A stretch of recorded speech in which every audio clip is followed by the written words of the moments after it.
Nimeona makucha marefu kama zile ambazo watu wanapenda kuongezea, zile kucha za bandia. Nimeona makucha ya bandia, alafu juu ya zile kucha za bandia wamepaka rangi, alafu wameweka kama stones hivi.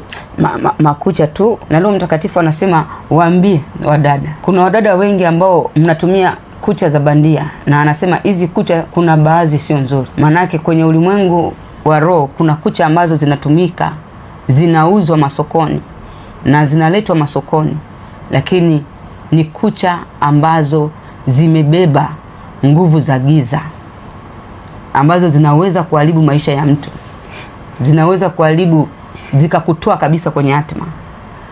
Wale ambao mnabandika kucha, wale ambao mnapenda urembo na makucha, na sisi tunaweza tu kuwashauri, kama unaweza kuacha, unaacha tu kubandika kucha. Lakini kama unaona uwezi, ukienda kubandika kucha, omba maombi yote unayoyajua ili uwe salama.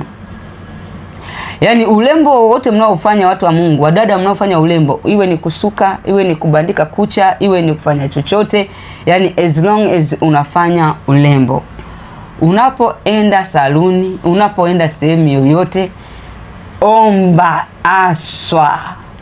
Na kama ni mtumishi wa Mungu, unapenda urembo, we don't joke. Karama zinaibiwa sana kwenye masaluni. Karama zinaibiwa sana. Kama ni mtumishi wa Mungu, every special person, na unamwamini sana, Lakini kama unajijua ni mtu ambaye huna mtu ambaye ni special wa kuja kufanyia agenda ya kukusuka, sijui urembo, sijui makeup, sijui vitu gani mnafanyaga makeup, mnafanya makeup, jifunze kuomba sana. Jifunze kuomba mno kabla ya kufanya makeup, kabla ya kufanya chochote. Pray hard.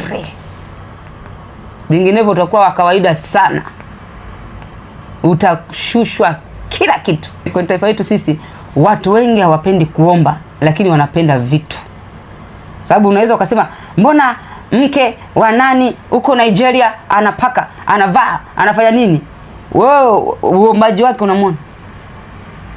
Yule mke wa Jeliezi, uombaji wake unamwona?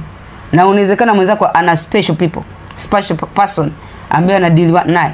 Mtu usiku inawezekana ni mume halali, mke halali, wako kwenye maombi, wanaomba. Maombi yao yale wewe unayo? Ile nguvu ya kuomba unayo? Mifungo yao ile wewe unayo? Unajijua kabisa unapenda urembo, basi kaza kwenye maombi.